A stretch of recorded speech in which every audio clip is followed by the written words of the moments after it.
I'm Tracy Sable. Tonight on EWTN News Nightly, alleged victim reacts. New developments in the dismissal of abuse charges against former Cardinal Theodore McCarrick. Rescue and repair. President Joe Biden sends aid to those suffering from Hurricane Idalia. Promoting peace. How the Vatican is trying to bring peace to one of the oldest Christian communities in the world. And a somber anniversary. A look back at the U.S. withdrawal from Afghanistan and the impact it's had on the country. These stories and more tonight. From EWTN, the Global Catholic Network, this is EWTN News Nightly. Thank you for being with us. Our top story tonight, an alleged victim of former Cardinal Theodore McCarrick is speaking out. This after the 93-year-old was found not competent to stand trial on sexual abuse charges. James Grimes says that he has, quote, been left with nothing after the charges were dismissed. McCarrick was deemed not competent to stand trial due to possible dementia. The former cardinal was laicized back in 2019 following credible claims of abuse against adults and children. A wild weather rakes the Carolina coast after leaving a path of destruction in Florida and Georgia. What started as Hurricane Idalia has weakened to a tropical storm, but the damage is already done. President Joe Biden sent the head of FEMA to survey the scene and announced that he will visit Florida on Saturday. White House correspondent Owen Jensen reports. Tracy, today President Joe Biden approved an emergency declaration for South Carolina and a disaster declaration for the state of Florida. The storm also damaged hundreds of homes in Valdosta, Georgia, and caused the fifth highest tide ever recorded in Charleston, South Carolina. Idalia leaves a trail of flooding and devastation throughout the southeast, shredding homes and submerging streets. Overnight, high water flooded streets in Charleston, South Carolina. Wind also damaged signs and power lines in places like Perry, Florida. Utility crews will need time to restore electricity to everyone left in the dark. Meanwhile, President Joe Biden made a surprise visit to FEMA headquarters, telling staff, "But before we do anything, I'm here to thank all of you, and I really mean this. Thank you. Thank you. Thank you." And President Biden's top emergency management official met today with Florida Governor Ron DeSantis. There has been significant damage, particularly along Florida's Big Bend, but the community is resilient, and we are going to work hard to make sure people get what they need. FEMA Administrator Deanne Criswell explaining what they're doing now. You know, the focus is to make sure that we've accounted for everybody and there's nobody still stranded in any of these communities, and begin to start to restore that power. Separately tonight, back at the White House, the second gentleman lends his voice to what the administration says are efforts to beat the overdose epidemic and save lives. It is an impediment to even some doctors just having the right tools for treatment because of the stigmas associated with what's happening right now. The White House announcing more than $450 million in new funding to strengthen prevention and treatment and crack down on illicit drug trafficking. Also tonight, former President Donald Trump seeking another term in office. Today he pleaded not guilty to charges he illegally tried to overturn the 2020 election in Georgia. He and 18 others were charged earlier this month in a 41-count indictment. Trump is the frontrunner in the 2024 Republican presidential primary. At the White House, Owen Jensen, EWTN News Nightly. 2 years ago, 13 U.S. service members were killed in the Abbey Gate bombing during the final chaotic days of the U.S. withdrawal from Afghanistan. Family members of the fallen are still demanding accountability from the Biden administration about the pullout and why their loved ones lost their lives. Capitol Hill correspondent Eric Rosales reports. Eric. Tracy, there were lots of tears and anger during the 3 hours of emotional testimony from Gold Star families at this week's House Foreign Affairs Committee roundtable. They're trying to know why their loved ones were killed by a suicide bomber at the Kabul airport. Committee Chair Congressman Michael McCaul says after 2 years, he's still trying to find answers. How did this happen? What went wrong? Why couldn't this tragedy have been prevented? These questions remain unanswered because this administration wants to sweep what happened under the rug. The only Democrat attending, Congresswoman Madeleine Dean, shared her sorrow but defended the withdrawal. It was necessary to bring this war to a close. We know that it was a series of decisions over multiple administrations that brought this war to an end. a very tragic end. Families of those who died were having none of it. Since day one, our family was lied to. We were pitched a well-executed defense and evacuation, and ultimately spit in our face by referencing the evacuation as an extraordinary success. Is losing 13 of our servicemen and women successful? We've been lied to about what happened that day, as well as to what happened to our children. We've been lied to about our relationship with the Taliban. Many said red flag warnings were ignored. Our armed services request for air support. Multiple military personnel saying this is not a good idea. Our snipers asking for permission to engage. Every one of them ignored. Other families had a message for President Biden. And there couldn't be anything more disgusting and cowardly than the way you have treated us. You are a disgrace to this nation. You have no business having ultimate command over our military. So far, the State Department has turned over about 300 documents related to the withdrawal to the committee. The chairman says that he's demanding more details in documents, and he's even threatening to hold Secretary of State Antony Blinken in contempt unless he turns over the records. At the Capitol, Eric Rosales, EWTN News Nightly. Meantime, a religious freedom group is sounding the alarm about conditions in the country since the U.S. withdrawal and the Taliban takeover. The U.S. Commission on International Religious Freedom released a report this week saying, in part, quote, through a series of edicts, decrees, and circular letters, the Taliban have systematically restricted the religious freedom of all Afghans, including those with differing interpretations of Islam. The report also says that women continue to be banned from education, employment, and freedom of movement. And joining us now is Jason Jones with the Vulnerable People Project. He knows firsthand about the many issues and challenges facing the Afghan people. Jason, so good to be with you. I'm sure this report from USCIRF probably comes as no surprise to you. That said, tell us a little bit more about women and girls and what they're facing in Afghanistan and what your organization is doing to help. Thank you, Tracy. Well, the report comes as no surprise, and listening to the previous package, it's still knowing the truth every time you hear it, it breaks your heart. The religious persecution is really the tip of the iceberg. You have 44% of Afghans living in severe hunger. You have the Hazara Shia minority suffering extreme abuse. The crackdown on women, it comes as no surprise. But when you have 13 Americans died at Abbey Gate, the sacrifice of 2 decades of American men and women in uniform, their service. 170 Afghans died that day when the Abbey Gate bomb went off. Now almost half of the population suffering severe hunger. This is really all of the fruit of the ham-fisted withdrawal of U.S. troops in what was really the greatest military blunder in American history. Yeah, a lot of heartbreak from all of that, especially from the Abbey Gate bombing, as we heard, as you mentioned in Eric's report. Quickly, what do you think we can do to help these Gold Star families going forward? Well, we need to call our members of Congress and demand that their questions be answered. The stonewalling and arrogance that we're seeing from the Biden administration to our veterans, to our heroes, to Gold Star families is unbelievable. And the other thing we do, and that's what Vulnerable People Project is doing, is we need to keep our commitment to their cohorts, their Afghan cohorts, their allies. Over 100,000 Afghan SIVs, those are Afghans who served in the most dangerous jobs alongside American forces who were promised visas in exchange for their service, have been abandoned in Afghanistan. We saw after withdrawal the calls and texts to suicide hotlines for veterans skyrocketed. So I think the 2 things that we can do is demand that these Gold Star families have their questions answered, and that we keep our promise to those Afghans who fought shoulder to shoulder with American men and women for over 2 decades, who now are, facing the worst types of abuse. They've been hiding for two years now, waiting for the Biden administration to move to process their visas. And Jason, I know that your organization, VPP, does a lot to help families and vulnerable people everywhere.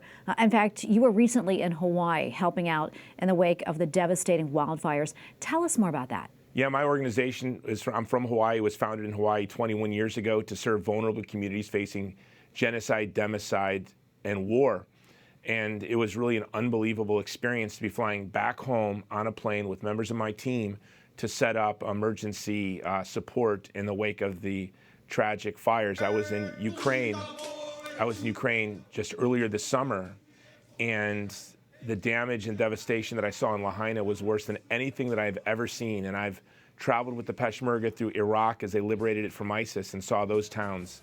I've been in Ukraine and was in towns that had been reclaimed from Russia. But the only thing that I can compare it to is maybe the firebombing of Dresden or Tokyo, complete destruction. Yeah, and it's really hard to believe for us who are just seeing the images. I know it must be so different being there on the ground and seeing it firsthand. What do you see as the biggest needs right now for the folks there in Hawaii? And there are three things. We need to care for the living and for the survivors who've lost everything. A town that housed 13,000 people has been wiped off the map with hundreds and hundreds and hundreds of people still missing. So we need to care for the living. We need to honor the dead, and we need to make sure that they receive proper burials. And that's something that VPP is committed to, paying for all of the funerals for families that need help. And then finally, we need to keep Lahaina local. We need to make sure that those Kama'aina families, those Native Hawaiian families, and the families that built Lahaina over the past 150 years don't lose everything in the wake of this catastrophe. And then something else that the Vulnerable People Project is doing, and I was so excited that you had Mrs. Tanata on, the principal of Sacred Heart School that is still caring for the children of Lahaina, is VPP is working with Epic Ministries, a local Hawaiian Catholic organization, and with the families of Lahaina to make sure all of the students can still continue with their Catholic education. Yeah, which is a wonderful thing indeed. Jason, what are you hearing from the folks there? What are they telling you? You know, it's sort of like what you see at war. They're just shocked. The saddest thing that I saw was in just a few days after the fire, as we were driving through Lahaina, there was a middle-aged woman with no shoes on, walking through the devastation, talking to herself and crying. And that's something I've seen so many times in towns and cities that have been wrecked by war. But to be in my home state, the family of my friends, and the home of my family and friends, to see a woman walking through a city that's no longer there, and one can only imagine the heartache that she was feeling, it's unimaginable. And I think that really captures the confusion, the sadness. But there's hope. Like I said, the Catholic school is up and running. Mrs. Tanata has her pop-up school. The students are going to Sacred Heart Church every day for Mass, and the people are working to rebuild. So there is hope. But I think that this tragedy, which in my mind, it's something that we can compare to Katrina or 9/11, but I fear that the American people haven't really grasped the severity of what has happened to the families of Maui. Yeah, if people want to help, how can they do so? Well, at hopeforhawaii.com, if you go and donate at hopeforhawaii.com, you will be helping to pay for those funerals, and you will be helping to make sure that every Catholic young person in Maui, in Lahaina, that wants to continue to receive their Catholic education can do that. That's hopeforhawaii.com. All right, Jason, thank you so much for coming on. God bless you, and thank you for all that you do. Thank you. And we have a lot more still to come here on EWTN News Nightly, including Shot on the Arm, analysis of the Biden administration's efforts to lower the cost of prescription drugs, and an update on the concerning situation in Armenia.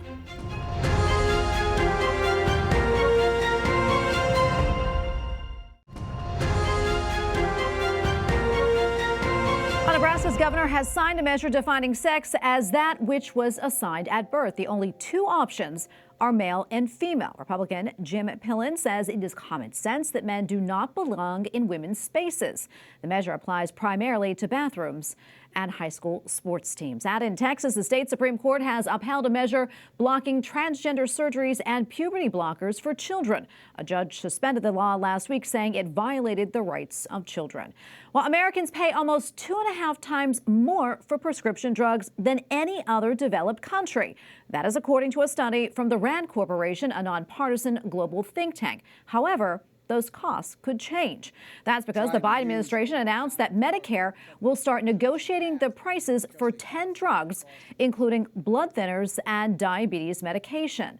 These are the first drugs to be negotiated since the Inflation Reduction Act authorized negotiating power to Medicare. And here to explain more about the announcement is Lewis Brown, Executive Director of Christ Medicus. Lewis, great to have you back on. Talk to us more about this and why it's important. Right. It's very important. Prescription drugs are a vital lifeline for a lot of families that are experiencing very serious medical conditions. It's particularly important as a part of the right to life and human dignity for all Americans that we ensure that folks have access to quality medical care, including prescription drugs. So this is a big issue. I think the intentionality of what the Biden administration is doing is good in the sense of we want to lower costs. We want to make prescription drugs more available to vulnerable Americans, to Americans who have serious medical conditions. At the same time, I think the mechanisms the Biden administration are using to accomplish this laudable goal can be problematic. So there's a lot to go through here. We haven't really seen before the federal government directly negotiate price for prescription drugs. It's essentially price controls, and that can undermine innovation and create other challenges. I think there's a better way to go about it when we can talk about that. Yeah, and we also mentioned blood thinners and diabetes medication earlier.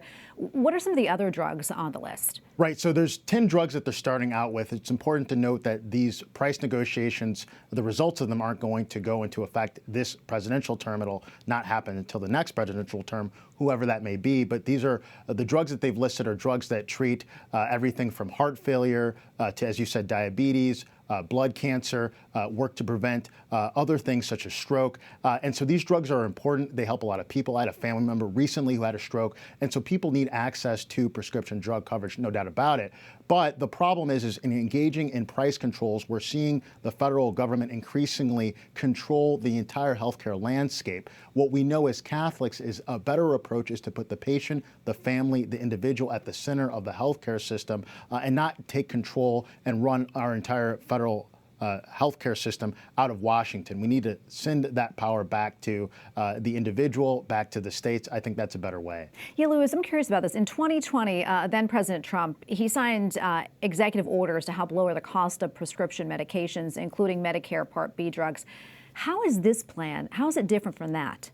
Right. It differs in a couple ways. The primary approach that President Biden announced this week is, again, the federal government directly using its mighty arm to negotiate prescription drug prices with prescription drug companies. What the Trump administration plan did was very different. Same goal, but a different approach. First, it directed federally qualified health centers to pass discounts, lower prices to Americans with lower incomes. It also allowed the federal government and our country and our market to import drugs from Canada and other foreign countries, and looked at other ways of decreasing the prescription drug costs for prescription drugs offered in Medicare Part B. The focus of the Trump administration's executive order, different from the Biden administration, was focused on decreasing prices, increasing, I think, on some level, market competition, really putting the patient in the driver's seat and having a mix of incentives and subsidies to lower prescription drug costs. That's very different from the federal government essentially engaging in price controls. Again, a laudable goal, but I think there's a better way to go about it. Yeah, almost out of time, but quickly, I understand that your group, Christ Medicus, one of the main tenets is to evaluate public policy and also to engage how it impacts the poor, the sick, vulnerable, and most at risk. That said, what do you think about this specific policy and how beneficial is it?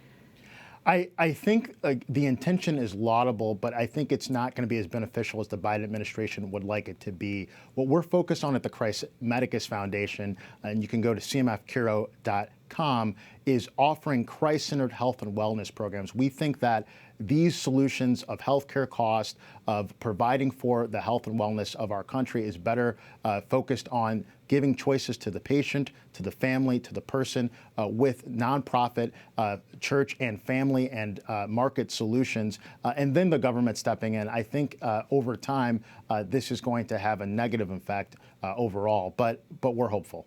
Louis, thank you so much for coming on and for all your insights. We appreciate it. Thank you for having me. God bless. Up next on EWTN News Nightly, alarming developments, updates on devastating wildfires around the world, plus an update on the situation for Christians in Armenia.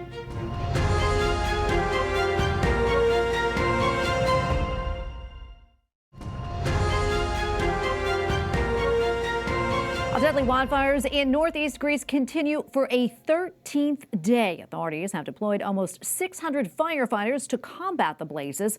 At least 21 people were killed last week in the fires. And in South Africa, at least 73 people are dead following a building fire. The nighttime fire ripped through the structure mainly occupied by homeless people. Some had to throw their babies out of third-story windows in a desperate attempt to save them. Initial evidence suggests the fire started with a candle.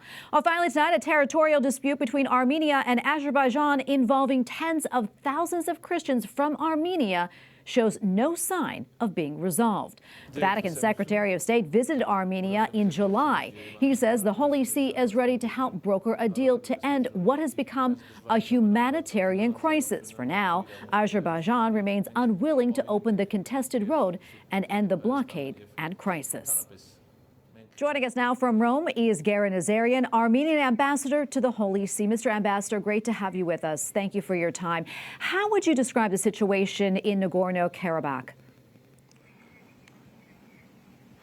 Well, good evening, and thank you for having me in your program and for the question. I would say that the current humanitarian situation in Nagorno Karabakh has the full potential to decline the prospects for peace in the whole region of South Caucasus and beyond. Azerbaijan's 8-month-long blockade of the Lachin corridor, the road of life connecting Nagorno Karabakh with Armenia, continues. More than 30 trucks with the humanitarian cargoes from the Armenian government and France are waiting at the Armenian-Azerbaijani border. Today, 120,000 people living in Nagorno Karabakh are deprived of exercising their fundamental human rights due to the absence of fuel and the targeting of villagers by Azerbaijan. Agricultural lands remain uncultivated. So 30,000 children are struggling from malnutrition. 2,000 pregnant women residing there do not have primary health care access. 9,000 people with disabilities are deprived of proper medical care.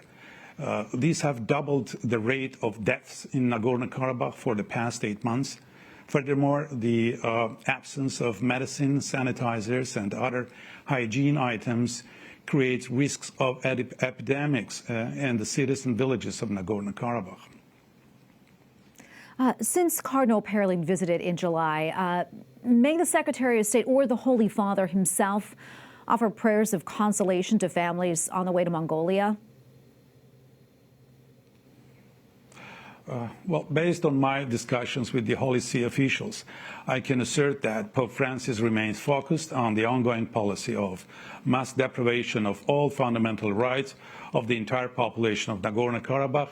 This year, His Holiness again spoke twice of his concerns over the full-scale humanitarian crisis unfolding in Nagorno-Karabakh and called for the repatriation of the Armenian prisoners of war. We're indebted to Cardinal Parolin, who met with the families of prisoners of war and the missing persons during his recent visit to Armenia. This humanitarian gesture illustrates the spiritual closeness and has a great meaning for those families. Mr. Ambassador, are there any efforts alongside the Holy See's Ukrainian peace efforts that include Armenia's needs? We highly appreciate the fair position of the Vatican that remains faithful to its humanitarian mission, which in turn helps the parties involved in conflicts to advance the resolution of sensitive matters, including the preservation and protection of the holy sites. And I'm talking about the centuries-old rich Armenian spiritual and cultural heritage of Nagorno-Karabakh endangered due to the war of 2020, the decades-long policy of intolerance, and the growing manifestation of Armenophobia in Azerbaijan.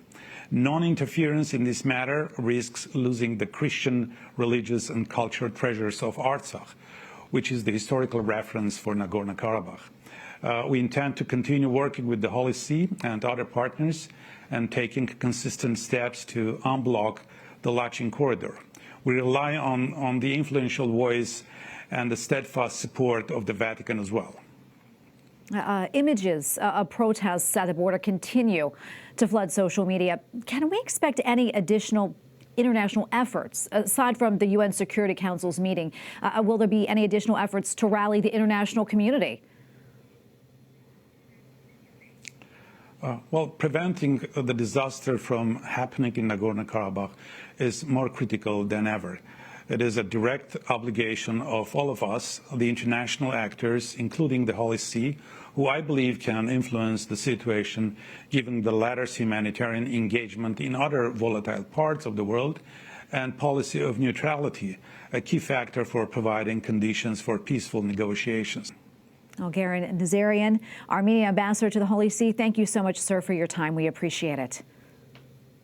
And for more on the story, including a publisher's note from EWTN CEO Michael Warsaw, visit the National Catholic Register at ncregister.com. And we thank you for watching tonight. Remember, you can follow us on social media, Facebook, X, and Instagram at EWTN News Nightly. I'm Tracy Sable. Good night and God bless.